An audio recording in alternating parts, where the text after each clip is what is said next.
महाराष्ट्र दौऱ्याच्या शेवटच्या टप्प्यात राष्ट्रपती द्रौपदी मुर्मू यांच्या हस्ते उदगीर इथे विश्वशांती बुद्ध विहाराचं उद्घाटन।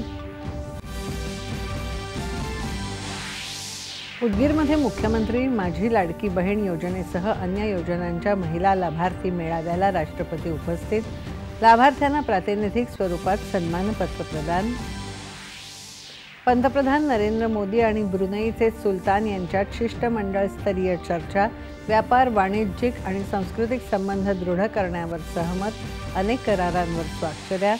भारत विस्तारवादाच्या नाही तर विकासवादाच्या धोरणाचं समर्थन करतो असं सांगत भारत ब्रुनेईमधील आर्थिक, वैज्ञानिक आणि धोरणात्मक क्षेत्रात सहकार्य वाढवण्यावर पंतप्रधानांनी दिला भर। त्रिपुरामधल्या 2 कट्टरपंथी संघटनांसोबत केंद्र आणि राज्य सरकारचा शांतता करार। या करारातून त्रिपुराच्या विकास आणि समृद्धीचा मार्ग प्रशस्त होईल। गृहमंत्री अमित शहा। एसटी कर्मचाऱ्यांच्या संपाच्या पार्श्वभूमीवर मुख्यमंत्र्यांनी आज बोलावली बैठक। प्रलंबित मागण्यांवर तोडगा काढण्याचं आश्वासन देत संप मागे घेण्याचं मुख्यमंत्र्यांचं आवाहन। महाविकास आघाडीकडून मुख्यमंत्री पदाचा निर्णय विधानसभा निवडणुकीच्या निकालानंतर संख्याबळावर घेतला जाईल।